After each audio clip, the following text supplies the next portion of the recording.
Film शुरू होती है लस्माना नाम की एक आदमी को दिखाने से, जो एक दिन अपने घर में एक प्रीस्टेस को बुलाता है। प्रीस्टेस लस्माना के साथ घर की बेसमेंट में गई और वहाँ काला जादू करने लगती है, जिसके लिए उसने बकरी का कटा हुआ सर अपने सामने रख दिया। ये सब लस्माना के कहने पर ही किया जा रहा था, क्योंकि वो अमीर होना चाहता था। प्रीस्टेस उससे कहती है कि जो मैंने तुमसे मंगवाया था वो लाकर दो मुझे। तब लस्माना अपने बैग में से एक औरत के बाल और कुछ पैसे निकाल कर उसे दे देता है, तो वो उन बालों को कागज में लपेट कर खुद खा जाती है, जबकि अपने बाल तोड़कर लस्माना को खिला देती है। फिर वो लस्माना के सामने पैसों को जलाकर उसके हाथ पर चाकू से कट लगा देती है, जो चीज हालांकि जादू का हिस्सा ही था, लेकिन लस्माना को दर्द होने की वजह से वो प्रीस्टेस को बुरा भला कहने लगता है और दूसरी तरफ अपना मुंह कर लेता है, जबकि उसके पीछे प्रीस्टेस हवा में उड़ने लगती है। अब जब लस्माना मुड़कर उसकी तरफ देखता है तो प्रीस्टेस को ऐसी हालत में देखकर वो दंग रह गया और अब उसे भी प्रीस्टेस की जादुई ताकतों पर यकीन हो गया था। वो उसके सामने घुटनों पर बैठ गया, कहता है कि आज से मैं तुम्हारा गुलाम। उसका ये कहना ही था कि उसके कमरे में पैसों की बारिश होने लगती है। साथ ही लस्माना का ब्रीफ केस भी पैसों से भरने लगता है, जो देखकर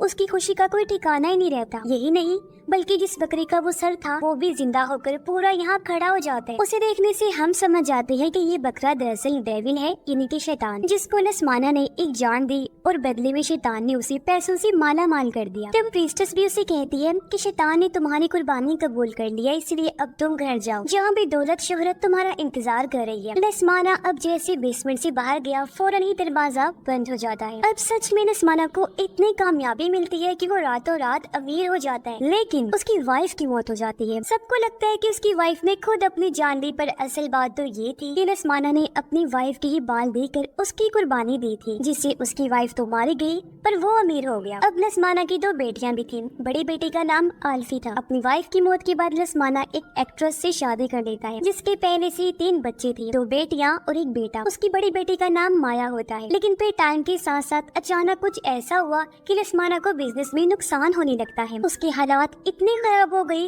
कि उसे अपना सब कुछ बेचना पड़ जाता है। सिर्फ एक वही घर बचता है जो हमने मूवी की शुरुआत में देखा था, और वो घर आल्फी के नाम था। अब कहानी प्रेजेंट की दिखाई गई, मौजूदा वक्त की, जहाँ लस्माना की बड़ी बेटी आल्फी के पास कॉल आती है और उसे हॉस्पिटल बुलाया जाता है। दरअसल आल्फी अपनी मॉम के मरने और डैड की दूसरी शादी से दुखी थी और पिछले 10 साल से वो अकेली ही रह रही। हॉस्पिटल जब वो जाती है तो पता चला कि लस्माना की तबीयत बहुत ज्यादा खराब है और वही हॉस्पिटल में दाखिल है। हॉस्पिटल आकर उसकी मुलाकात अपनी सौतेली माँ और सौतेले बहन भाइयों से होती है। नर्स उन्हें बताती है कि लस्माना को जिल्द की बीमारी है, साथ ही उसके जिस्म के अंदरूनी हिस्से भी खराब हो रहे हैं। लस्माना की जिल्द से बहुत गंदी स्मेल आ रही थी, इसलिए सारे लोग बाहर चले जाते हैं और अंदर उसके पास बस आल्फी ही रह जाती है। वो जब वहाँ बैठी थी तो अचानक लाइट चली गई। तभी लस्माना उसका हाथ पकड़ लेता है और एक डरावना सा हाथ भी हम देख पाते हैं, जो एक डरावनी औरत का था और वो पर्दे के पीछे से बाहर आ रही थी। वो आल्फी की तरफ बढ़ने लगी पर अचानक ही गायब हो जाती है। अब आल्फी जब देखती है कि डैड ने काफी देर से मेरा हाथ पकड़ा हुआ है, तो वो बेड की तरफ देखती है, जहाँ उसे डरावनी औरत ने ही उसका हाथ पकड़ा हुआ था। असल में वो आल्फी पर हमला कर देती है,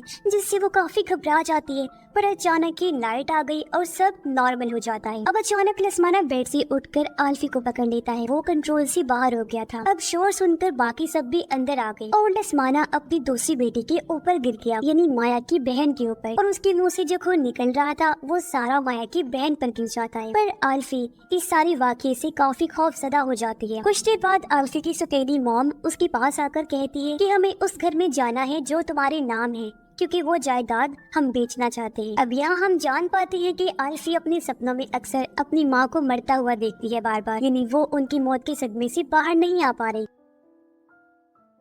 अब अगले दिन आल्फी अपने उसी घर में जाती है, जो शहर से काफी दूर एक जंगल में था। घर काफी पुराना हो गया था। खैर आल्फी अंदर जाती है और जब वो बेसमेंट का दरवाजा देखती है तो उसे ताले के अलावा कीलों से भी मजबूती से बांधा हुआ था, ताकि ये खुल ना पाए। ऊपर कुछ पेपर्स भी लगे हुए थे, जिन पर मंत्र जैसा कुछ लिखा था और तस्वीरें भी बनी हुई। कुछ देर बाद आल्फी की सौतेली मॉम भी अपने बच्चों के साथ यहाँ आ जाती है। वो आल्फी की छोटी बहन को भी अपने साथ लेकर आई थी। ये लोग फैसला करते हैं कि हम घर के कागजात और कुछ जरूरी सामान ढूंढेंगे यहाँ था, फिर कल वापस चले जाएंगे। अब आल्फी अपने रूम में चली गई, जहाँ उसका सौतेला भाई उसके लिए खाना लेकर आया, क्योंकि वही आल्फी को अपनी बहन समझता था और उसका ख्याल रखा करता था। वो जब बाहर गया तो उसकी बहन माया उसे औजारों वाला बॉक्स देकर कहती है कि ये लो, बेसमेंट खोलो, क्या पता वहाँ कोई जरूरी सामान हो। उधर आल्फी जब एक कमरे में गई तो वहाँ उसे बड़ी ही अजीब चीजें मिलती हैं जो काले जादू में इस्तेमाल होती हैं आमतौर पर। वहाँ उसे अपनी तस्वीर भी मिलती है, जो देखकर वो हैरान रह गई कि ये यहाँ कैसे। अब माया बेसमेंट के दरवाजे पर लगे सभी पेपर्स को हटा देती है और उसका भाई कीड़े हटाकर लॉक भी तोड़ देता है। और अब जैसे उसने दरवाजा खोला, अंदर से एक हवा का झोंका सब कुछ होकर उनके पास से गुजर जाता है। फिर वो हवा का झोंका हॉस्पिटल में लसमाना के पास भी पहुंच गया और उसके मुंह से खून निकलने लगता है। तभी उसके मुंह से बालों का गुच्छा निकलने लगा, जो बहुत लंबा था और वो बाहर आते आते इतना बढ़ जाता है कि उसकी गर्दन और चेहरे से लिपट गया। वो बाल लसमाना का गला घोंट देते हैं और उसकी मौत हो जाती है। बेसमेंट के दरवाजे पर माया की मॉम भी आ गई। उसने जब अंदर झांककर देखा तो कुछ दिखाई नहीं दे रहा था। अब उनकी माँ अपने बेटे को अंदर जाने का कहती है, पर तभी यहाँ आल्फी भी आ गई, जो अपने सौतेले भाई को बेसमेंट में जाने से मना करती है और कहती है कि इस घर में कोई गड़बड़ है, क्योंकि एक कमरे में मुझे जादू टोने से जुड़े चीजें मिली। पर उसकी सौतेली माँ उसकी किसी भी बात का यकीन नहीं करती। अचानक आल्फी की बहन को बेसमेंट में कोई दिखाई देता है। वो काफी डर गई, अपनी माँ को बताने की कोशिश करती है, लेकिन वो उसे भी डांट देती है। पर अगले ही पल उनकी मॉम को अपने पैरों पर कुछ महसूस हुआ। उसने जब नीचे देखा तो 2 हाथों ने उसके पैरों को पकड़ लिया था, जो अगले ही पल उसे बेसमेंट में खींचने लगता है। माया और उसका भाई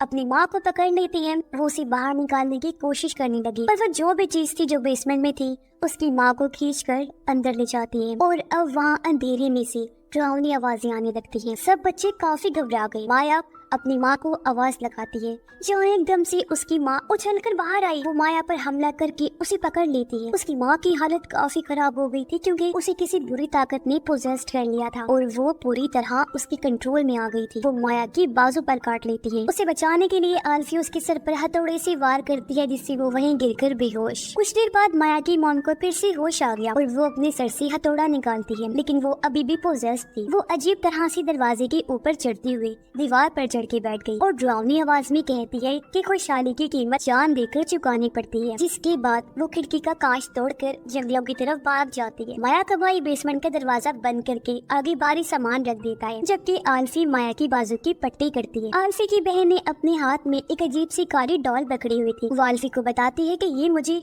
एक कमरे से मिली। तब आल्फी उससे वो ले लेती है। माया का भाई उसे बाहर गाड़ी के पास बुलाता है और दिखाता है कि गाड़ी की तारें काट दी गई हैं, जो और किसी ने नहीं बल्कि इनकी माँ ने पोजेस्ड हालत में काटी थी। यानी ये लोग यहाँ से नहीं निकल सकते, बुरी तरह यहाँ फंस गए थे। आल्फी अपने सौतेले भाई को फोन देते हुए कहती है कि तुम पुलिस को या किसी ऐसे इंसान को कॉल करके बुलाओ जो हमारी मदद कर सकता है। जिसके बाद वो अपने भाई को छोटी बहन के पास ही छोड़कर माया के साथ निकल जाती है, ताकि वो पास के गांव में जाकर माया के लिए कोई इलाज का बंदोबस्त कर सके, क्योंकि माया की हालत बिगड़ती जा रही। बारिश भी हो रही थी और ये लोग जब जंगल से गुजर रही थी तो इन्हें अपनी माँ मिलती है, जो अब एक जगह पर बैठी अजीब हरकतें कर रही थी। उसे देखकर दोनों डर गई, फौरन छुप जाती है। अब आल्फी एक जगह पर आकर माया को यही रुकने का कहती है। फिर वो अपने बैग से हथौड़ा निकालकर अपनी माँ को देखने जाती है। उसके पीछे से माया आल्फी के बैग से उसकी डायरी निकालकर पढ़ने लगती है, जहाँ आल्फी ने अपनी सौतेली माँ और बहन भाइयों की तस्वीरों को खराब करके उनके बारे में बुरा भला लिखा हुआ था। यानी इस तरीके से आल्फी ने भरपूर उनके खिलाफ अपनी नफरत का इजहार किया था, जो देखकर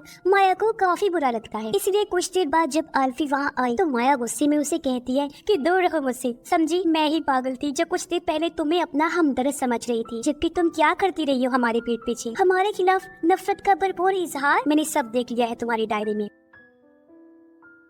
अब आल्फी हालांकि उससे माफी मांगती है, उसे समझाने की कोशिश करने लगी, लेकिन माया उसकी सुनने को तैयार ही नहीं थी, इसलिए वो अकेले ही वहाँ से चली जाती है। आल्फी उसके पीछे जाकर भी उसे रोकने की कोशिश करती है, लेकिन माया जो भाग चुकी थी वो ढूंढने पर भी उसे कहीं नहीं मिलती, जिस वजह से आल्फी को काफी बुरा लगता है और मजबूरन उसे माया के बगैर ही घर आना पड़ता है। अब घर में माया का भाई अपनी दूसरी बहन को कॉल करता है, जो किसी वजह से इन लोगों के साथ इस घर में नहीं आ पाई। माया का भाई उसे सारी बात बताकर मदद के लिए घर बुलाता है। कुछ देर बाद आल्फी भी घर आ गई। वो अपने भाई को सारी बात बता देती है। उसके भाई को भी दुख हुआ। वो कहता है कि तुम इतनी नफरत करती हो हम सबसे और माया को अकेला ही छोड़ आई। आल्फी कहती है कि सुबह होते ही मैं उसे ढूंढने जाऊंगी। फिर वो अपने भाई को उसी कमरे में लेकर जाती है जहाँ उसने काले जादू वाली चीजें देखी। वहाँ उन्हें एक डायरी मिली मिली जिसके अंदर ड्राउनी सी औरत की पेंटिंग्स थी। आल्फी कहती है कि इस औरत को मैंने हॉस्पिटल में देखा था और इसने मेरा हाथ पकड़ के मुझे डराया भी था, और वहाँ बने कुछ और सिंबल निशान देखकर कहती है कि ये सारे निशान वही हैं जो बेसमेंट के दरवाजे पर लगाए गए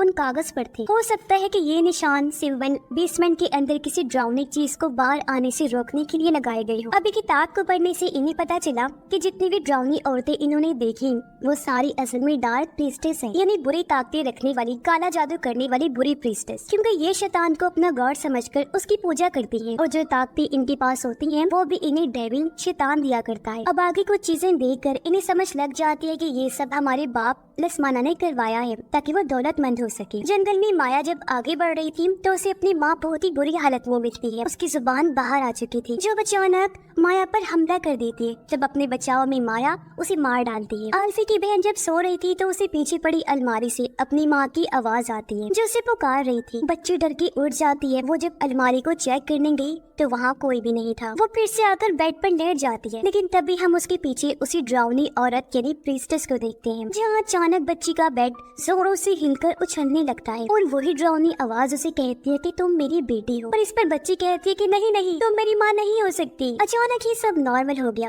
बच्ची जब नीचे जाकर देखती है तो वहाँ कोई भी नहीं होता, लेकिन अब जैसे वो ऊपर हुई वो ड्राउनी प्रीस्टेस उसकी बेड पर आ जाती है। उसे देखकर बच्ची चीख मार देती है। आवाज सुनकर आल्फी और उसका भाई जल्दी से वहाँ आ जाते हैं। प्रीस्टेस उन पर भी हमला कर देती है। वो उनकी छोटी बहन को खींच कर ले जा रही थी तो वो दोनों बड़ी मुश्किल से अपनी बहन को बचाती है और अब प्रीस्टेस उसे छोड़कर आल्फी को पकड़ लेती है। लेकिन जैसे ही उसके भाई ने बेड खिसकाया प्रीस्टेस वहाँ से भाग जाती है। तभी आल्फी बेहोश हो गई और अपने उस टाइम के ख्याल उसे आने लगती है जब उसकी माँ की मौत हुई थी तो वो उनके साथ थी। उस टाइम दरअसल आल्फी की माँ उसे सुला रही थी पर अचानक किसी बुरी ताकत ने उन्हें बिल्डिंग से नीचे धक्का दे दिया। ये देखकर फौरन आल्फी ने अपनी माँ को पकड़ लिया। वो उन्हें बचाने की कोशिश कर रही थी पर तभी यहाँ चुड़ैल नुमा प्रीस्टेस वहाँ आकर उसकी माँ को नीचे गिराकर मार देती है। अपनी माँ को बचाते हुए प्रीस्टेस ने आल्फी की बाजू पर पकड़ लिया था। तब उस चुड़ैल प्रीस्टेस की नाखूनों के निशान आल्फी की बाजू पर लग गई थी जो आज भी थी। अब सुबह हो गई थी और इनकी वो बहन भी यहाँ आ गई थी पर बीच जंगल में उसकी गाड़ी रुक गई। तभी उसके पास माया आ गई जो भी अजीब हालत में थी। वो अपनी बहन को कहती है कि चलो मेरे साथ, मैं तुम्हें घर तक ले चलती। पर उसकी बहन शीशे से देखती है कि माया ने अपने पीछे हथौड़ी छुपाई हुई है जो देखकर उसे अजीब तो लगा, लेकिन वो माया से पूछ ही लेती है कि तुमने ये हथौड़ी क्यों पकड़ी हुई है। जो सुनकर तो बस माया को गुस्सा आ गया और वो हथौड़ी से कार का दरवाजा तोड़कर अंदर आ गई और अपनी बहन पर बुरी तरह हथौड़ी से हमला करके उसे मार डालती है, जिससे हम समझ जाते हैं कि माया भी अपनी होश में नहीं रही, वो भी पोजेस्ड हो चुकी है। वो फिर घर आती है और देखती है कि आल्फी की हालत खराब है। बार बार उसे भी प्रीस्टेस की ड्राउनी आवाज पुकार रही और उसके पास ही हम डेविल को भी देख पाते हैं। तभी माया को बेसमेंट में उसी ड्राउनी प्रीस्टेस की परछाई दिखाई देती है, इसलिए वो बेसमेंट में आ जाती है। बेसमेंट में माया को 5 पुतलों से बनी एक माला मिलती है। इन पुतलों को जो उसने पिरोया हुआ था और ये इनकी फैमिली के ही थे। एक बार फिर उसे प्रीस्टेस पुकारने लगी। माया पूछती है कि तुम कौन हो। वो बताती है कि मैं तुम्हारी माँ हूँ। तुम्हारी बहन भाइयों ने मुझे चुन लिया है, इसलिए अब तुम भी मेरी गुलामी में आ जाओ मेरी बच्ची। इतना सुनकर माया अपना सर झुका देती है और हम पीछे ड्राउनी प्रीस्टेस को बैठा हुआ देखते हैं। सुबह आल्फी को होश आ गई। वो जब नीचे आई तो अपनी माँ को पियानो बजाते हुए देखती है, इसलिए वो उनके साथ में जाकर बैठ जाती है। पर ये उसकी मॉम नहीं बल्कि वही प्रीस्टेस थी जो आल्फी का हाथ पकड़ के उसे जख्मी कर देती है। आल्फी बुरी तरह चिल्लाने लगी। अब प्रीस्टेस उसके सामने अपना मुंह चीरने लगती है। आल्फी से ये देखा नहीं गया तो वो अपनी आंखों पर हाथ रख लेती है, पर प्रीस्टेस अपनी पूरी खाल निकाल कर उसे डरा रही थी। पर अगले ही पल वहाँ माया आकर आल्फी को संभालती है और हम देखते हैं कि माया बिल्कुल सही सलामत है। खैर अब ये बहन भाई एक साथ बैठे हुए थे और आल्फी के उस बाजू की हालत खराब होती जा रही थी जिसे प्रीस्टेस ने पकड़ा था। आल्फी अपने भाई को कहती है कि देखो मेरी बाजू का भी यही हाल है और मेरी छोटी बहन का भी। जब से इसने वो काली सी गुड़िया हाथ में पकड़ी है इसका हाथ भी अजीब होता जा रहा है। अब आल्फी अपने भाई को बताती है कि तुम्हें याद है तुम्हारी मॉम यानी मेरी सौतेली माँ ने क्या कहा था कि खुशहाली की कीमत हमेशा जान देकर चुकानी पड़ती है। और जो ड्राउनी प्रीस्टेस हमें बार बार दिखाई दे रही है ना, उसने मेरी माँ को मारा था जब डैड ने पैसों के लिए उनकी कुर्बानी दी थी और अब वही तुम्हारी माँ के अंदर भी है। वो हमें यहाँ से कभी नहीं निकलने देगी। चलो उठो, हमें अभी के अभी यहाँ से भागना होगा। पर एकदम से माया अजीब तरह से बोलती है कि वो तुम्हें कभी यहाँ से नहीं जाने देगा। माया के भाई को गुस्सा आ गया ये सुनकर। वो माया को पकड़ के कहता है कि कौन नहीं जाने देगा, आखिर तुम किसकी बात कर रही हो। अब माया कोई जवाब तो नहीं देती बल्कि जोर जोर से हंसने लगती है और ऐसा होते ही म्यूजिक अपने आप ही बजने लगा। का सामान भी इधर से उधर उड़ने लगता है और घर से बाहर जाने के सभी दरवाजे बंद हो जाते हैं। पर माया फिर से वही बात करती है कि वो तुम्हें यहाँ से जाने नहीं देगा। तभी खिड़की से बाहर वही ड्राउनी प्रीस्टेस आ जाती है। माया का भाई उसे ढूंढने जाता है क्योंकि माया गायब हो गई। ऊपर एक कमरे में आकर वो देखता है कि माया अपना सर दरवाजे पर मारकर रो रही है। उसका भाई कहता है कि क्या कर रही हो तुम, चलो हमें यहाँ से चलना है। और अब वो जैसे ही मुड़ी हम देखते हैं कि वो माया नहीं बल्कि वही प्रीस्टेस है। उसे देखकर वो डर से भाग जाते हैं, लेकिन जहाँ भी वो जा रहा था ड्राउनी प्रीस्टेस उसके सामने आ जाया करती थी। अब वो बड़ी मुश्किल से एक कमरे में आकर दरवाजा बंद कर देता है और देखता है कि उसके पीछे माया बैठी हुई। वो अपने भाई को बताती है कि वो जो है ना वो आल्फी और उसकी बहन को हासिल करना चाहता है, यानी उनकी कुर्बानी लेना चाहता है। इस टाइम माया के हाथ में अपने भाई का पुतला था जो उसने माला में से लिया था। वो कहती है कि उस जंगल में हमारी माँ और दूसरी बहन को मार दिया है उसने, और अब वो दरवाजे के पीछे बैठा हमारा इंतजार कर रहा है। अब जैसे दरवाजा खुला हम देखते हैं कि वहाँ वही डेविल था। माया कहती है यही सही टाइम है डेविल को आल्फी और उसकी बहन की कुर्बानी देने का, ताकि डेविल को उन दोनों की जाने मिल जाए और लसमाना पर लगा हुआ कर्ज श्राप खत्म हो जाए। क्योंकि आल्फी और उसकी बहन लसमाना की पहली वाइफ के बच्चे थे, तो उनकी माँ मर गई, जिसके बाद आल्फी और उसकी बहन के कुर्बान होते ही सब ठीक हो जाएगा और हम शैतान के गुलाम बच जाएंगे, जिससे हम बहुत पावरफुल हो जाएंगे। पर उसका भाई आल्फी और उसकी बहन को कुर्बान करना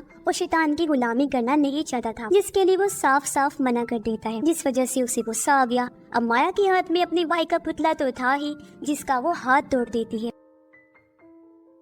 पुतले का हाथ टूटते ही उसके भाई का हाथ भी टूट गया, पर वो अपनी जान बचाकर भागने लगा। लेकिन फिर माया पुतले की टांग तोड़ देती है, जिससे उसके भाई की भी टांग टूट गई और वो सीढ़ियों से नीचे गिर जाता है। उसके सामने आल्फी और उसकी बहन भी थी, और अब माया उन दोनों के सामने ही पुतले का सर तोड़कर अलग कर देती है। ऐसा होते ही उसके भाई का सर भी जिस्म से अलग हो जाता है और भयानक उसकी मौत हो जाती है। ये देखकर दोनों बहनें काफी डर जाती हैं, और अब माया आल्फी की बहन का पुतला उठाती है। ऐसा होते ही कोई ताकत उसे बेसमेंट में खींच ले जाती है। फिर माया आल्फी का पुतला उठाकर जमीन पर रखती है। ऐसा होते ही आल्फी उल्टी हो जाती है, और अब जैसे जैसे माया ऊपर से नीचे पुतले को उछालने लगी वैसे ही आल्फी भी उछलने लगती है, जिससे वो बेहोश हो गई। कुछ देर बाद जब आल्फी को होश आया तो वह खुद को बेसमेंट में पाती है, जहाँ उसे अपने सामने पास्ट यानी माजी दिखाया गया कि जब प्रीस्टेस आल्फी की माँ के मरने के बाद रिचुअल यानी जादू कर रही थी तो यहाँ लसमाना फिर से आया था। प्रीस्टेस उससे पूछती है कि जो मैंने तुमसे मंगवाया था क्या तुम वो लेकर आए हो। लसमाना कहता है कि नहीं, मैं नहीं ला सकता क्योंकि वो मेरी बेटी है, तो मैं नहीं चाहता कि आल्फी को कुछ भी हो। असल में प्रीस्टेस ने आल्फी के बाल मांगे थे क्योंकि वो उसकी माँ के बाद आल्फी पर जादू करने वाली थी, उसकी कुर्बानी भी शैतान को देने वाली थी। प्रीस्टेस कहती है कि तुम ऐसा नहीं कर सकती, तुम्हें शैतान के साथ किया गया वादा पूरा करना होगा। तब लसमाना उसे बाल दे देता है, पर प्रीस्टेस गुस्से में वो बाल आग में फेंक देती है क्योंकि वो जान गई थी कि ये किसी और के बाल लेकर आया है। प्रीस्टेस उस पर चिल्ला कर कहती है कि तुमने मुझे धोखा दिया है, और अब लसमाना वहाँ पड़ा चाकू उठाकर प्रीस्टेस पर वार करके उसे मारने लगता है। मरने से पहले प्रीस्टेस लसमाना के बाल उखाड़कर कागज में लपेटकर खा जाती है, और यहाँ वो लसमाना को बददुआ देती है कि जल्दी तुम अपना सब कुछ खो दोगी। पर लसमाना ने उसकी बात को नजरअंदाज करके वहीं बेसमेंट में प्रीस्टेस की लाश को गाड़ दिया था। ये सब देखने के बाद आल्फी ने जब पीछे मुड़कर देखा तो वहाँ उसकी बहन बेहोश पड़ी थी, जहाँ उसके पास माया थी और हाथ में उसने आल्फी का पुतला पकड़ा हुआ था। वो पुतले में कीड़े चुभोने लगती है, जिससे आल्फी को तकलीफ होने लगी। फिर वो पुतले का गला घोटने लगी तो आल्फी का सांस भी बंद होने लगा, लेकिन वो माया के गले में उसका पुतला देख लेती है। ये देखकर आल्फी को एक आइडिया आया, वो जोर जोर से हंसने लगती है। माया को ये देखकर गुस्सा आ गया। वो आल्फी के पास जाकर कहती है कि इसमें हंसने वाली कौन सी बात है। फिर वो दूर जाकर आल्फी के पुतले की टांग तोड़ने लगती है, पर ठीक तभी आल्फी भी माया को उसका पुतला दिखाकर चिढ़ाने लगती है, जो उसने तब चुरा लिया था जब अभी माया उसके करीब आई। ये देखकर माया डर गई। तभी आल्फी उसका पुतला आग में फेंक दी और यहाँ माया भी आग में जलने से मारी जाती है। अब आल्फी जमीन में गड़ी प्रीस्टेस की लाश निकाल कर उसका पेट चीरती है और अंदर से लसमाना के बाल बाहर निकाल कर उन्हें आग में फेंक देती है ताकि ये कर्ज खत्म हो सके। ऐसा होते ही आल्फी पूरी तरह से ठीक तो हो जाती है, पर पीछे से प्रीस्टेस बाहर आकर उसे खींचकर कब्र के अंदर ले जाती है जो गड्ढे की तरह थी, जिससे आल्फी बेहोश हो गई। जब उसे होश आई तो वो प्रीस्टेस की लाश के साथ ही लेटी होती है और उसका पूरा जिस्म बालों में लिपटा हुआ था। आल्फी चाकू से बाल काट कर खुद को आजाद तो कर लेती है, लेकिन वो इस गड्ढे से बाहर नहीं निकल पाती। पर तभी एक हाथ अंदर आया जो उसकी मदद के लिए आया था। आल्फी उस हाथ को पकड़कर बाहर आ जाती है, जो और किसी का नहीं बल्कि उसकी बहन का ही था। अब कर्ज पूरी तरह से खत्म हो गया था, इसलिए आल्फी और उसकी बहन को किसी से कोई भी खतरा नहीं था। वो दोनों सही सलामत थी और इस घर को छोड़कर वापस चली जाती है और ये फिल्म भी इधर ही खत्म हो जाती है।